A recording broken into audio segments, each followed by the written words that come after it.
Today we're going to be learning Eruvin Daf Lamed Bet. Today's daf is dedicated by Art Gould to the health, healing, and well-being of his beloved bride of 47 years, Carol Robinson, Karina Gola, bat Huddah. Carol has been my best friend and partner, mother to our daughters, bubbe to our granddaughter, and the emotional center of our extended family. She has an almost magical ability to always know the right thing to do and the right thing to say. I love her more than words can possibly express. We have a really, really interesting daf today, which gets into all sorts of issues about the behavior of people, human behavior. It reminds me when I studied economics, so it was all about what we can assume human behavior will be. And when I was studying, it was a pretty basic level, and we would make all these assumptions about humans that I always thought about human behavior, which I always thought, wow, that's interesting that you really think that all people will behave in this way, right? Because we all know that people behave. Everybody is incredibly individual and behaves in different ways. And here we're going to see a discussion between the rabbis of can we make certain assumptions. That's where we ended yesterday.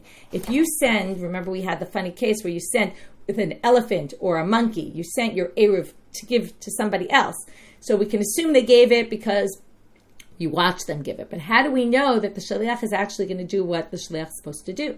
So we ended with saying there's an assumption we make about human behavior that a shaliach will do what he's supposed to do.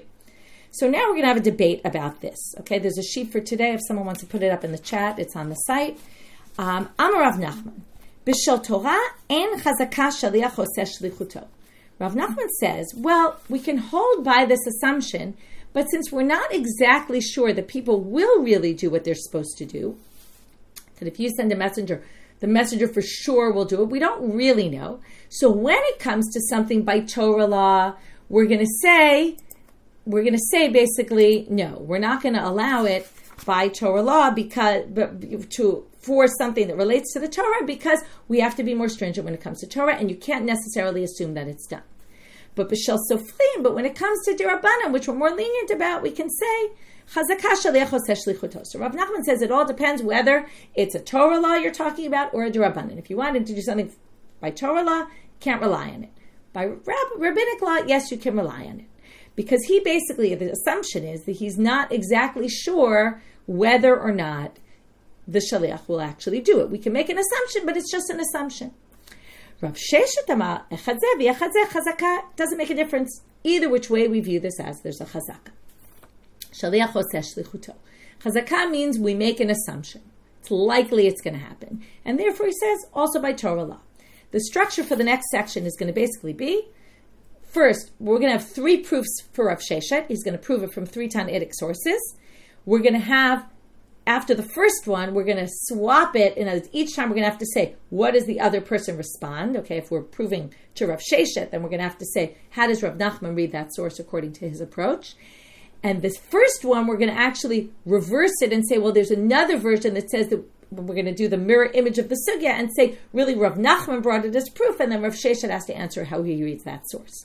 But the other ones are going to be clear proofs for Rav Sheshet. Again, not clear, but the Gemara is going to bring them as proofs for Rav Sheshet. Rav Nachman is going to have to explain how he reads them. Amar Rav Sheshet, mena amina la. So Rav Sheshet says, where do I get this from? Ditnan, it says in the Mishnah, Misha karev haomer hutar hachadash miyad. V'harechokim mutarim mechatzot hayom va'elach. We'll give some background. There's something called the Korban Omer. This was the sacrifice they brought on the first day after Pesach, right? So they would bring a sacrifice, and that would allow the new crop to be eaten. Until then, you can't eat chadash. You can't eat anything from the new crop until the Omer sacrifice is brought. And they brought it sometime in the morning on the 16th of Nisan. So once it's sacrificed, then you're allowed to eat chadash.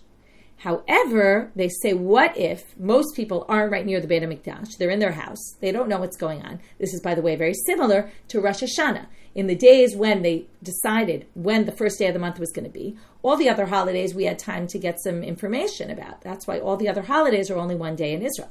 But Rosh Hashanah, it took a while for the word to get around. Only in the Beit HaMikdash they knew when, right, because they determined it in the Sanhedrin that sat in the Beit HaMikdash, in the temple. They knew when Rosh Hashanah was, but everybody far away didn't know, and that's why Rosh Hashanah ends up becoming 2 days, also because maybe if they determined it in the afternoon. Anyway, whole sugya there, we'll get to that later, but thought I'd bring it up because it's relevant. So mishakareva omer utar chadash miyad v'harichokim, anyone living far away, mutarim mechatzot hayom ve'elach. They can assume that from midday it must be done, and therefore they can start eating midday. What do you see here? V'hachadash de'oraita. It's a de'oraita halacha. It's a Torah law. V'katane harichokim mutarim mechatzot hayom ve'elach. It says anyone living far can assume that what? Right? Lav mishum chazaka shaliach oseh shlichuto. Isn't it because we assume that who's our messenger? The people in the temple are messengers, the Kohanim, to do the Korban Omer. So we can assume that the Korban Omer was sacrificed in time. So what's Rav Nachman going to say to this? This seems like a good proof, but it's not really a good proof because Rav Nachman, Hatam kedekatani tama, lefisha yodim she'ein beitim mitatzlim bo. There, the reason given is because we know that because it's done by the court, we know, right, that sits in the temple, we know they're not lazy. In other words, there's the average person and there's the court. The court we know isn't lazy, whereas the average person, what's another relevant Rosh Hashanah halacha from here? We're not allowed to blow Rosh Hashanah, blow shofar in Rosh Hashanah that falls on Shabbat, like this year. You can't blow the shofar. However, they used to blow it in the Beit Din. In fact, there's people nowadays that are trying to reinstitute that we should do it in a Beit Din. What's the reason? Because according to the Bavli, the reason is that we don't blow shofar because we're worried you might carry. The average person might end up carrying it to practice or something, and that will be an isur. They'll be over on isur d'Rabbanan of carrying. So therefore, or whatever, there's a whole. I'm not going to get into all the details there, right? D'Rabbanan, but whatever. There's a concern. Maybe he'll carry it lihit lamed, and therefore they don't allow the average person to do it. But a Beit Din, there's no concern of that. The Beit Din knows the laws. They're going to keep the laws. There's no concern. So Rav Nachman says, you can't learn anything from here to a regular case. This is a unique case of a Beit Din. So that's his answer. As I said, there's going to be a second version of this, which is the reverse, the mirror image of this, or close to mirror image. It starts off mirror image. Rav Nachman says, what's my proof? Because look, in the Braita here it says, what can one infer from that? You would think that other people might be lazy and not actually do it. It says specifically, the reason we can eat from chatzot is because we know the Beit Din isn't lazy. That seems to imply other people might be lazy, and if we ask them to do something, they might not actually do it. So he says, there you have perfect proof that when it comes to Deoraita, we don't assume people have done what you ask them. So what's Rav Sheshet going to answer now? Here's where it's no longer mirror image, because now Rav Sheshet has to answer this according to his interpretation. Rav Sheshet amar lecha Beit Din apalge diyoma shaliach kuleyoma. And here's an interesting thing. People procrastinate. It's not that shaliach doesn't do what you ask him. A shaliach will do what you ask him, but he won't necessarily do it in the most timely fashion. And what that source is trying to tell you is, in that Mishnah, that the Beit Din, we can assume they get it done by midday. If it were a regular person and we're in a Beit Din, you can assume they will get it done, but you can assume that they'll take a little bit longer. And you can assume only by the end of the day that it will actually get done, but not necessarily by midday. And that's what he's saying. You can learn from the fact that the Mishnah says, because the Beit Din isn't lazy, well, that just means the Beit Din's not lazy and they get it done early, right? It's kind of like we say Kohanim Zrizim, right? That the Kohanim do things quickly and they get things done early. It's the same kind of idea. So that's the first proof. Either it's a proof for Rav Sheshet and Rav Nachman explains his read, or it's a proof for Rav Nachman and Rav Sheshet explains how he reads the source. Amar Rav Sheshet, second proof of Rav Sheshet. Mina minala. Where do I get this from? Ditanya.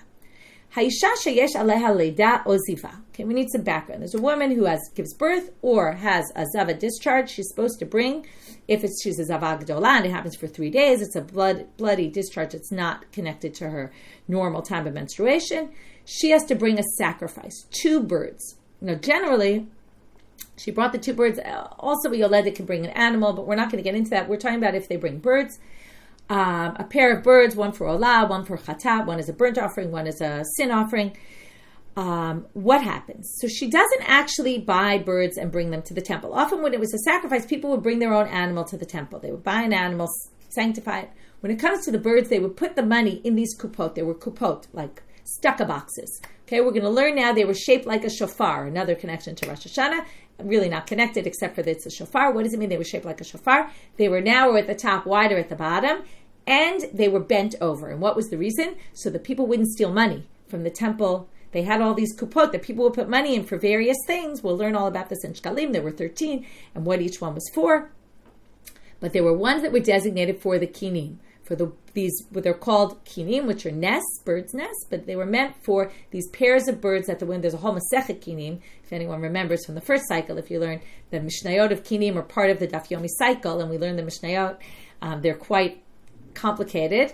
All these different sfeikot, because what happened was they would do them for particular women, but what if they got mixed up, and all sorts of questions about this. But anyway, we have a long, long time till we get there. But the issue is, so let's read it inside now. The woman brings, so she brings money for her bird sacrifice. She puts it in the shofar. What the Kohanim do is, they take the money from there, and they buy the birds, and they sacrifice them. The question is, when can you assume the woman, until her sacrifices are brought, she's not allowed to eat sacrificial meat? So, how does she know when it's finished, right? She has to know when, so she can, first of all, go to the mikveh and be able to eat. So it says here, Notena b'shofar v'tovelet v'ochelet b'kodashim. I don't think she actually needs to wait to go to the mikveh, from what I remember. Right. Now I remember. Okay, so Rashi says, right, she already tovels beforehand. She usually brings this, let's say she's a zava or yoledet on the 8th day. Okay? So she brings it on the 8th day if she's yoledet zachar, on the 15th day if she's yoledet nikeva. But she also, in order to allow her to eat kodshim, which is sacrificial meat, she has to go to the mikveh an additional time once the sacrifices are brought. So she can go that evening, la'erev. That evening she can already go to the mikveh and eat sacrificial meat and assume that it's done already. My time, lav mishum damrinan chazaka shalech oseh shlichuto. Wouldn't we say, Rav Sheshet trying to prove his point? There you see. We can assume she gave it to the Kohen to do. You can assume it's done. This, by the way, is a classic issue, right? Lots of people don't like to delegate to other people, because when you delegate something to somebody else, you never really know, are they going to do it or not, right? Sometimes you say, I'd rather just do it myself because I know it will get done. This is the exact issue. Can we assume that if I've given someone something to do, that it will actually get done? And we know how complicated that is. So the assumption is we can assume the Kohen's going to do this. Okay, by the way, if I remember correctly, Eli and his sons, remember Eli's sons were considered, right, that they did all, it says, Asher yishkevuna tanashim, they slept with the women. So they didn't really sleep with the women, but what they do, they didn't bring, one of the Midrashim says, they didn't bring these korbanot yoledet of these women. Okay, and they made them wait there for a long time. Oh, that's what it was, right. They made them wait there for a long time, that they couldn't go back home to sleep with their husbands till they knew their sacrifices were done, and they didn't do this. Okay, so we see not all Kohanim are super careful about this. There we had an issue where, but we can assume the average Kohen is, even though we know that in the time of the end of Bayit Sheni, the whole kahuna was somewhat corrupt. Certainly the kahuna gdola. I assume if the kahuna gdola, then probably also the average Kohen wasn't necessarily so great, but yet still they're assuming Kohanim are in a different place. That's what we're going to answer here. Rav Nachman is going to say, Hatam keder Rav Shmaya. This doesn't prove anything about Shaliach Oseh Shlichuto. Why is that? Da'amar Rav Shmaya, Chazaka, Ein Beitin Shel Kohanim Omdim Misham, Ad Shichlu Kol Ma'ot Shebeshofar. This is a unique case because it was said that we know that the Beit Din of Kohanim, it's not exactly a court, but it means the general group of Kohanim, will not end their day until they've finished all the sacrifices. This, by the way, is an interesting statement because normally, let's say you don't finish your work for the day, so you can work at night, right? Many of us end up doing that, right? We don't finish our work during the day, and some jobs, right, you'll finish it up at night. This, you would say the same thing for the Kohanim. Let's say they had a super busy day and they didn't have enough time, so they would do it at night, but you can't bring the sacrifices at night. So it's interesting because what if the Kohanim are really overwhelmed and they don't have enough? How can you assume that they're going to get it done within that day because they're time limited? All the sacrifices happen during the day. So it's an interesting assumption that we can make that they don't, Ein Omdim Misham sounds like they don't stop their work until everything's done. But what if it took them, and I guess the assumption is that they didn't ever have that much of an overload, that it was something that they wouldn't finish that day, and they basically would make sure to finish all their work before the day was over. You'd have to say that, otherwise it doesn't make sense. I'm a Rav Sheshet. So again, it's something unique to that situation and to Kohanim, and therefore that's why. Next. I'm a Rav Sheshet. Mina minala. Third proof. Ditanya. It says on the Braita. And now we get into a fascinating discussion about, okay, and Gefet is all about this week. I definitely recommend it if your Hebrew is good enough. It's both written up on the site and it's also an video. We're going to get into a fascinating issue now about the issue, the topic of Kol Yisrael Eruvim Zeh Bazeh. We're all responsible for each other. To what extent you have to worry about yourself versus worrying about other people. Okay, what if they come in conflict with each other? What if worrying about other people is going to cause yourself to do something wrong? And we're going to have this whole balance about where we put the balance on. Do you have to worry more about yourself or more about other people? And it's a fascinating discussion, and this will take us into the next, the other side of the page. Okay, so let's read. It says in a Braita, we're going to have some difficulty understanding until we get further on, so hold off on worrying that you haven't figured all this out yet. You say to your friend, you can go pick figs from my fig tree. So when the person picks, he's allowed to eat without tithing the produce. Arai means if he's just snacking on a few of them as he's picking, he doesn't need to take trumot u'maasrot. U'maasran vadai, but if he takes a whole bunch home, then he has to meister them, and he can assume, vadai means for sure the owner did not take trumot u'maasrot on them. Now, why is it a given? Because if I say to you, I say to Tova, go take some fruit from my tree, so I don't know how many Tova's going to pick, which means that when I take trumot u'maasrot, right, nowadays it's all symbolic. We don't have to take very much. But in those days, remember, we went through the other day, all the things you have to give, and it's very exact. So I have no idea what Tova's picking, so of course I'm not taking trumot u'maasrot for her, so therefore she can assume I definitely didn't take masrot. But if I say, Malela kilkelazo zeteini mitenati, if I say, fill this basket with figs from my tree and take them home, then I know exactly how many. And then there's a concern that maybe I took trumot u'maasrot. Now, if you remember, we talked the other day that you can't take trumot u'maasrot shelo min hamukaf. What does that mean? They have to be in front of me. So this is a strange situation. We're going to assume, we'll read it right now. Ochel mehen harai. If I say take a basket full, right, again, if she's just snacking on a few of them, she doesn't have to take trumot u'maasrot. But me'asran demai. But when she takes trumot u'maasrot on the fruits, when she brings them into her house and she takes the trumot u'maasrot on what she brought in, Tova has to say, when she does the trumot u'maasrot, well, I'm doing them misafek, which means, by the way, you don't make a bracha, because maybe she's concerned that maybe I did trumot u'maasrot, even though I'm not really supposed to. But since I knew exactly how many she was taking, theoretically, I might have taken in my house. We're going to have to see why this is, so hold off on understanding it fully yet. But the different distinction we have right now is if it's clear measurement or not a clear measurement. So if it's a clear measurement, there's a concern that maybe I took trumot u'maasrot. Bameh dvarim amurim. What is the scenario here? What's the case? So bameh dvarim amurim, we're talking about when it's ba'ama aretz.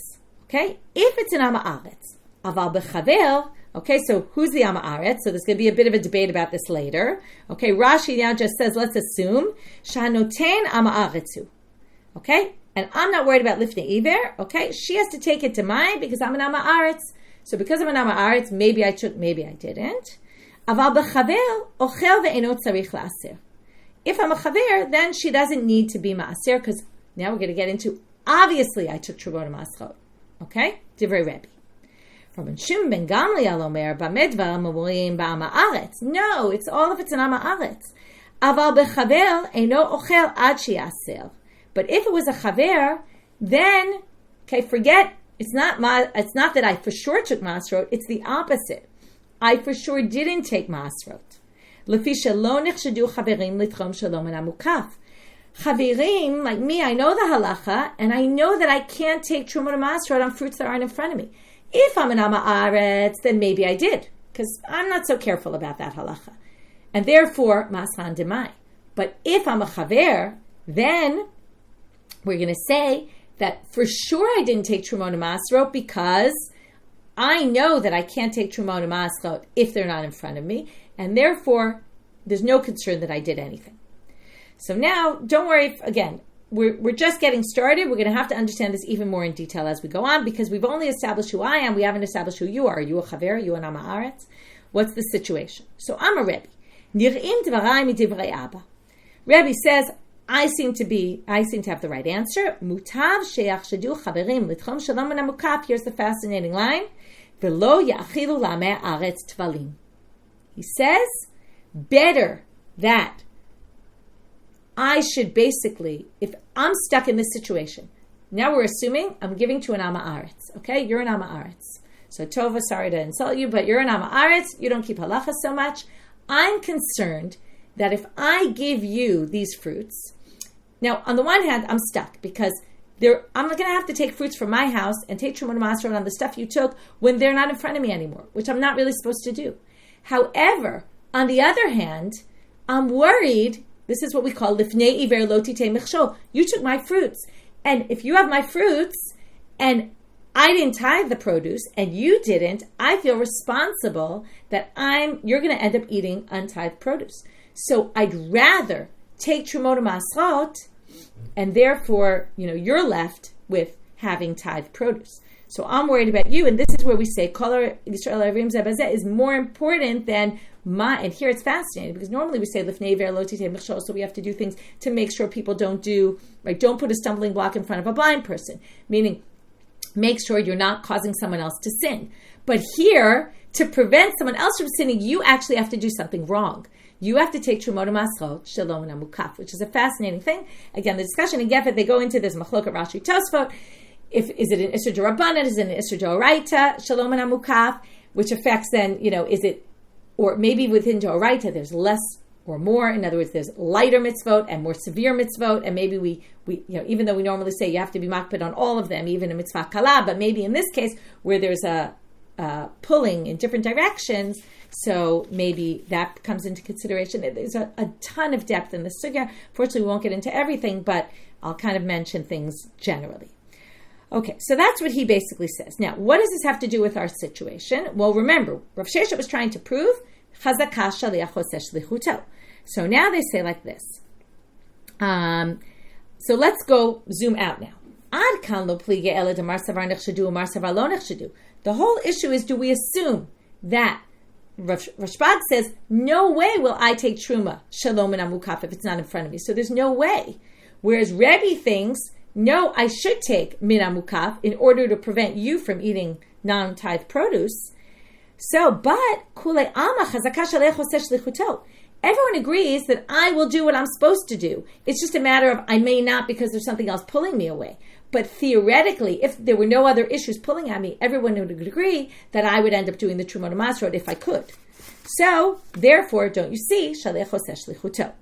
So we're now going to respond to what Rav Nachman does, and then we're going to go back more in depth into this issue, into this braita that we just brought. Rav Nachman, hatam kid Rabbi Chanina choza'ah. We hold like Rabbi Chanina choza'ah, to Am Rav Chanina choza'ah, chazaka wal chaver she'eno motzi davar she'eno metukam mitachat yado. Just like in the other cases, we said it's very specific to the temple or to the Beit Din. Likewise, we're going to say this is a very specific issue. It's not that generally we assume shlichim always do what they're supposed to do. It's that when it comes to food items that are supposed to take Trumot Masrot, there's a chazaka that people don't let untithed produce go out of their property. So, for example, where would this chazaka be relevant? If I had extra fruits from my tree, right? This happens a lot. We get from neighbors or I give to people. We have tons, right? We happen to have a star fruit tree that gives hundreds of fruits. I can't possibly eat that many star fruits.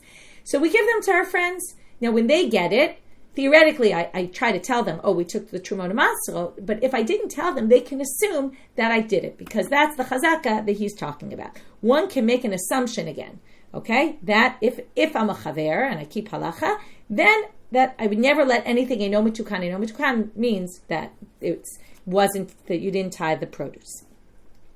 And that's why it's very specific to this issue, has nothing to do with shaliach in general. That's what Rav Nachman says. Now we're going to go more in depth and try to understand who's who here, what kind of person am I, what kind of person is Tova. Okay, I'm using you as my example, Tova. We're going to go back and forth now and try to understand. Amar. That's just a quote. Okay, right, so now we're saying this is only ba'ama aretz, that we're going to assume the produce is demai, right? If I was a chaver, what did Rebbe say? We can assume that I took the Trumot Masrot and that you don't have to do anything. Aval b'chaver, right? Ochel ve'eno tzarich la'aser. So, hi ama aretz teka'amar le'leman. So now we're going to say, if I was an ama aretz and I gave it to Tova, right? The other case was I'm an ama aretz. That's what we said the Mishnah is talking about. It's a breita, right? So the breita is saying, I'm an ama aretz. I gave it to you. You have to assume that maybe I didn't take Trumot Masrot and you have to do it. Leman, who am I giving it to? Ilema, who are you, Tova? Ilema lama aretz, if you're an ama aretz, chavre, like you're one of my ama aretz chevra people, okay, you're one of my friends who are ama aretz, maschan demai mitziet, you're also an ama aretz. You don't really care about Trumot Masrot. So what the halacha is telling you, right? The halacha in general, I mean, ama aretz are to me always supposed to take Trumot Masrot. In other words, you're not going to necessarily listen. You're also an ama aretz, and it's always safek whether you took or not. Ella, so it must be ba'ama aretz de ka'amar le'el chaver. But if we say that I'm an ama aretz and you're a chaver and I gave it to you, well, there's a bit of a problem with saying that. Why is that? Ema Seifa, it says later on in the Braita, Nir'im Dvarai, remember Rebbe says, Nir'im Dvarai midivrei Abba. Why? Mutav she'achshadu chaverin shelo litchom min hamukaf va'al ya'achilu lamei ha'aretz tvalim. Remember, before I said, the whole concern is, right, that maybe I'll feed an ama aretz tevel in the version that I'm a chaver.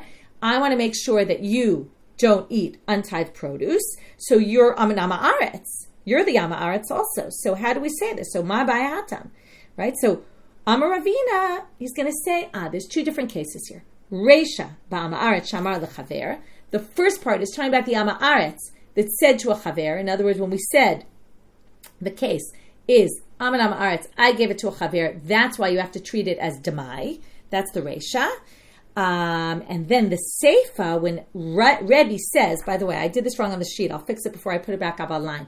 But the Reisha and the Seifa, I thought maybe I was doing this wrong. The Reisha is when we say it's demai, because then we have to assume I'm an ama aretz, you're a chaver, so you have to treat it as if it's demai. That part is ama aretz and you're a chaver.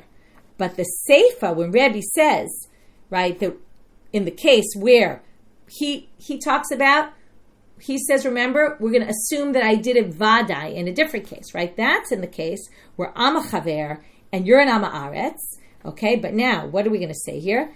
Seifa b'chaver shamar l'ama aretz. Now, what's the issue, though? You're not going to, if you're an ama aretz, you don't care. However, what's the case? We're now going to have to add that there's a third person in the picture. V'chaver acher shom'o. You gave it to Medina, okay? So now, so I'm the chaver. You're the ama aretz. So the assumption is, according to Rebbe, I'm going to take Trumot Masrot, even though it's not in front of me, because I'm worried, Tova, that you're going to eat them without taking Trumot Masrot. But Medina, who's a chaver, you now give some of the fruits that you picked to Medina. So now the issue, that's how we get a chaver in the picture. So chaver acher shom'o, you're in the picture, you see. So now the question is, can she assume that I took Trumot Masrot or not? So Rebbe savar oto chaver ochel ve'eno tzarich la'aser. Okay, the whole thing is you have to do masrot is obviously not talking to an ama aretz who's not careful anyway. So it must be that there's a third party here, and that's Medina. So she's a chavera, and therefore she doesn't need to take masrot because she can assume, according to Rebbe, devadai isurei ma'aser, because clearly I took masrot. Right? The first chaver, remember, we're now saying there must be a third person here, and that's the one that we're talking about. Okay? Right. So the question, obviously, of who's an ama aretz, who's a chaver, becomes very complicated. How we know, I think there's some sort of assumption, and whether this was true or not, it probably wasn't true, but the halacha is based on the fact, or the discussion is based on the fact that it was known. There were groups of people that they knew they kept halacha, and the chaverim were usually the talmidei chachamim and people who are very careful, as opposed to other people that maybe live out more in the fields and they're not so knowledgeable, and those are the people that we're more concerned about. Okay, it's not always 100% clear. And obviously, right, so Medina, you ask, how would you know where it's coming from originally? So that's why it says, chaver acher shom'o. You heard me say to Tova, go pick fruits from my tree. So you knew that she was picking from my tree, and therefore, according to Rebbe, you can assume that I took care of it because I was giving it to Tova, and I know that Tova's not so careful, so I'm going to worry about her. Okay? Right? It's this fascinating approach that, I'm responsible for Tova's religious keeping, like I have to be, again, we're talking about a situation where I gave her the fruits. So really, that's why it's called Lifnei Iver Lo Tithen Mechshol. I can't put a stumbling block before it's my fruits. So I have to take care of my fruits, even though theoretically, I am basically I'm basically doing something wrong. I am doing it shalom and amukaf, which I'm not supposed to do, right? And then comes in the discussion between the Mefarshim. Is that an Isur Doraita? Is it a Dorabanan, right? Is it an Isur Kala? Is it an Isur? But it's basically saying, I'm doing something lighter that's wrong. in order to enable you not to do something wrong, which is a fascinating idea. Okay, about the judgmental aspect, this actually, you can say it goes back with yesterday. I don't think it's judgmental. It's they categorize people into boxes, right? This is the whole thing about the cheresh and the shoten, right? As if, this is one category, you're all in that category, even though it's clear that not everybody who's a little bit hard of hearing would fall into that category, or, there's a wide range within those issues, there's a wide range within these issues. This was kind of the way the rabbis spoke, okay? Who they judged to be, and who they determined is a good question, and how they determined it. We don't really know how they lived and what the communities were like and how many people were careful about halacha, how many people weren't, and we don't really know what it was like in those days. Okay, nowadays it's a lot more difficult to know who's an Am Haaretz, who's a chaver, and again, everybody's careful about different halachot, so it's really complicated to know. If you remember, the whole thing with the Am Haaretz is we're concerned that he's not going to take Trumot Masrot because he doesn't want to waste his financial, he doesn't want to, it's a financial decision that he's doing. It's not worth it enough for him, right? He's not so careful about it because he wants to save his possessions. Again, who would be judged as that is a very good question. But we kind of have to leave that aside as the rabbis tried to come up with groups, whether practically speaking on the street it actually worked that way. And, they said, you're a chaver, you're an Am Haaretz. Hard to say exactly how this worked out, practically speaking, right? There's a lot of things in the Gemara that are theoretical that's not so clear how practically it played itself out. Okay, Rabban Shimon ben Gamliel, let's continue with him. So now, again, I'm the chaver, I give it to Tova to pick, she's an Am Haaretz, Medina comes along and takes some, right? Tova gives some to Medina. So what does Rashbag say? Lo yochal ad she'aser. Medina, you have to take Trumot Masrot. Why? For sure, not safek. Vaday Trumot Masrot lefisha lo nechshedu chaverim litchom shalom and amukaf, because it's clear that there's no way I would take Trumot Masrot on fruits that weren't in front of me, because that's a serious thing, and there's no way that would happen. Okay, so that's the machloka between them. Va'amar le Rebbi, and then comes in Rebbi. We're trying to now read all of this according to this reading. Mutav she'achshedu chaverim litchom shalom and amukaf va'al yachilu amay haaretz tfalim. So what's the root of the machloket? And this is what I already said. Rebbi savar nichale lechaver de le'avid hu isura kalila v'lo le'avid Am Haaretz isura rabba. Right? Better to be over on a minor transgression to prevent an Am Haaretz from doing a greater transgression. From Shimon Gamliel savar nichale lechaver de le'avid Am Haaretz isura rabba ve'iu afilu isura lo le'avid. Shimon Gamliel says no. Better to have the Am Haaretz maybe do an Isur Chamor, but you yourself should never do even an Isur Kal. Okay, he looks at very much, you should not do any Isurim, you shouldn't do anything wrong. Therefore, you shouldn't, yes, there's Lifnei Evi Lo Titei Machshov, but not when it comes in conflict with you actually doing some Isur. Okay, it's a fascinating discussion, and I recommend, if you was good, really to listen to Chana Dreyfus on it, because she really gets more in depth and makes distinctions even within Tosfot about different approaches, about what this approach is, about how we view things. Okay, moving on to the next Mishnah. Nitano be'ilan lamala me'asara. We're finally getting back to pictures. There's one picture in today's daf. Okay, it doesn't, you can kind of envision this without, but the picture is always helpful. Okay, we have the middle picture here. It's number 161. We have a tree in the middle of the public thoroughfare. Okay, we have a tree, and we have two options of where your eruv is. Either it's sitting in a branch at a height of above 10 tefachim, or it's sitting on a branch at a height of below 10 tefachim. If you remember, we learned that hu ve'eruvo, they have to be in the same place, right? You have to be able to access your eruv. That's why the Kohen in the Beit Kfarot was a whole question. Can he access it? Can he access it? If he can't access it, then he can't put his eruv there, right? He and his eruv, he has to be able to access his eruv. So we're going to have to understand this case. Nitano ilan. If it's lamala me'asara tvachim, ein eruvo eruv. It doesn't work because he's in a different reshut than his eruv. I'm going to leave this aside right now because the Gemara is going to explain all this, why this is, and what the case is. Lamata me'asara tvachim. If it's lower than 10 handbreadths off the ground, eruvo eruv. It works. Nitano bebor afilu amok mea amad. He puts it into a pit deep, 100 deep, even if it's 100 amot deep into the ground. Eruvo eruv. It works. So let's see the Gemara now. Yativ Rabbi Chia bar Abba, Rabbi Asi, Rava bar Natan. The three of them sat. The Yativ Rav Nachman Gabaya. Rav Nachman was with them. The Yativ v'Ka'amrei, and they said, "Hi ilan dekai hecha." Where is this tree that we're talking about? If it's ilema dekai b'reshut hayachid, if it's in someone's private property. So mali lamala, mali lamata. Why should it matter if it's 10 or lower than above 10, lower than 10? What do we always say? Reshut hayachid olad larakia. So the Rosh Yachid goes up, right? The height of Rosh Yachid, even if you don't have mechitza at that height, the height goes all the way up. In which case, we're going to say it's all in the same property. So he can access, what's going to be the issue? If he's in a public domain and the eruv's in a private domain, he can't access his eruv because he's going to end up carrying on Shabbat.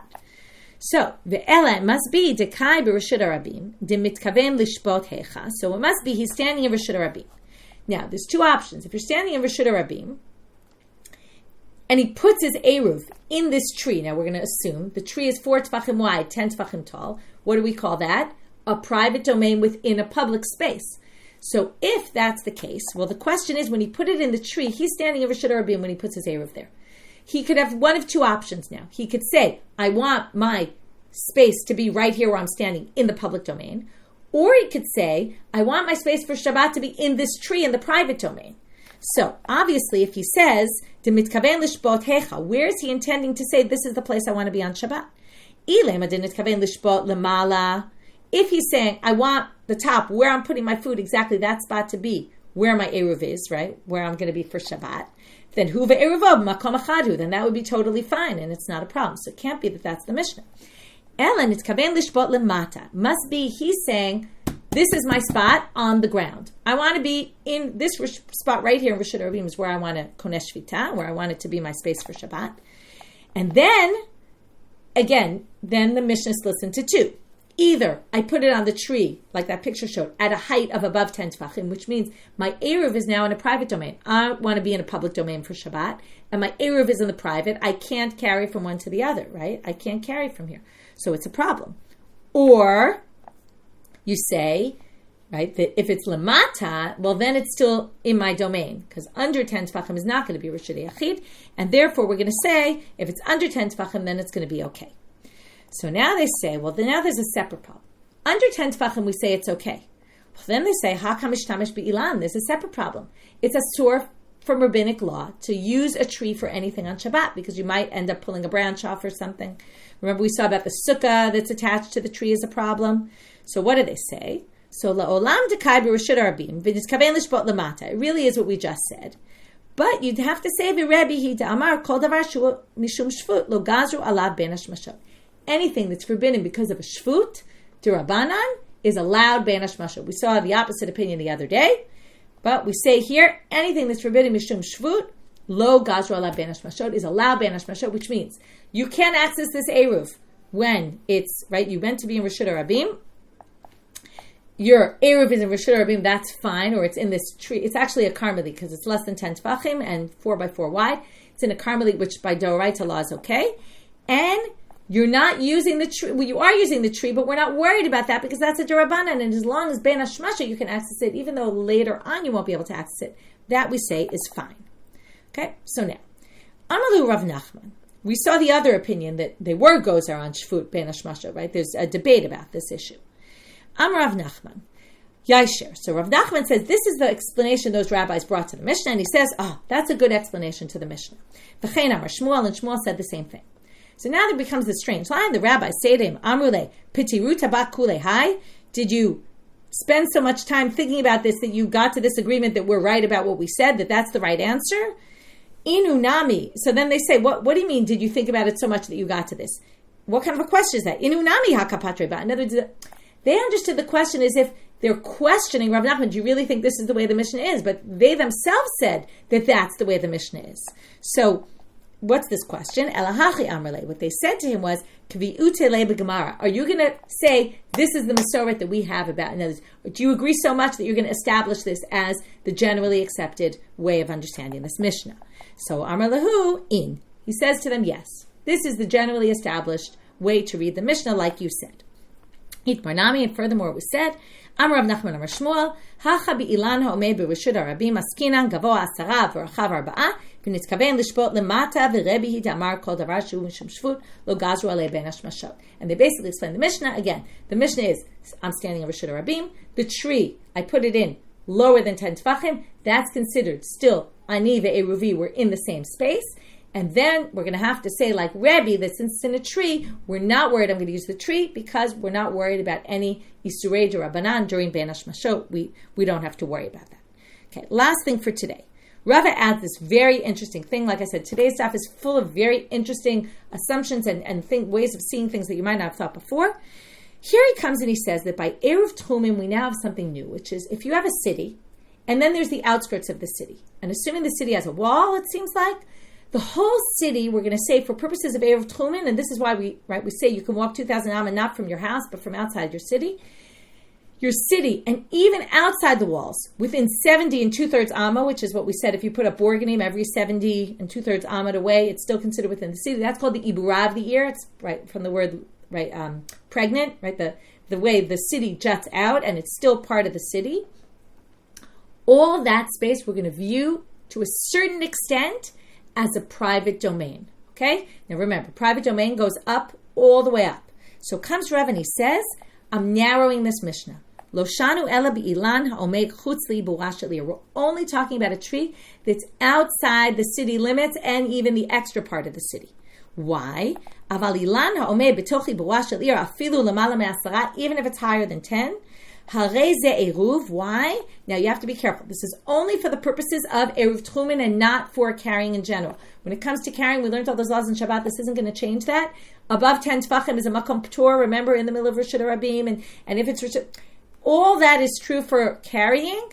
But when it comes to eruv techumim, we're going to see demata keman demal yadami. Since the city has walls, or even, I'm not even sure, it could be even without walls, we view the whole city as one big unit for the purposes of eruv techumim, as we do, right? Like I said, we don't count 2,000 amma from my house. We count it from the city limits. So we're going to say basically it's all viewed as if it's all one private domain for this purpose. If that's the case, above 10 tefachim shouldn't make any difference. So if it's in this tree at a height of 10 tefachim, which we said is no good, that's not within the city or even within the ibura of the city. And then he says, right, so therefore it would only be outside the city. So now comes a question. Well, once you're saying that it all depends if we call it Rishut Yachid, well, now here comes an interesting thing. He says, even anywhere, let's say I'm in the middle of nowhere and I put down this eruv, even there, okay, by the way, when we mean the city, we don't mean his own city. If it was his own city, he wouldn't need the eruv to be there. It would be, he put it in the next door city, right, so he could walk from the next door city, 2,000 amma. So now we're going to say, if I put down my eruv, wherever I put my eruv, I'm in the middle of nowhere, not in the city, not in the ibura of the city. I'm sitting in a random spot. I put down my eruv. What do we say? Okay, so let's read. Hanotein kevan da'amarava hanotein eruvo yesh lo arba amot. The 4 amot of space around me is considered my space, which means that theoretically I create a Rishut Yachid in this space, which means that 4 amot around me goes up to the heavens, which means if I'm saying my space is right next to this tree, and that's where I want to be for Shabbat, doesn't matter if I'm in a city or not, that space becomes a private domain, which means it goes up to the heavens. So if you're saying the city is a private domain, also my own space is a private domain, which means it should never matter if it's above 10 tefachim. So what does he say? Amar Rav Yitzchak Bar Rav Misharsha, Hacha bi'ilan hanotech chutz la'arba amot askinan. We're now limiting the Mishnah even more. We're saying it's not talking about the city. It's not talking about the ibura of the city, the outskirts of the city.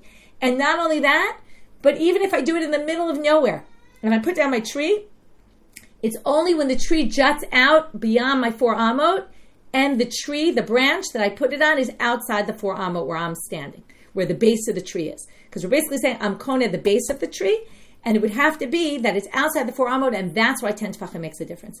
But if it's within my 4 amot where the tree goes up and I put it in that space, then we're going to say it's a Rishut Yachid and it goes up to the heavens, and that's fine.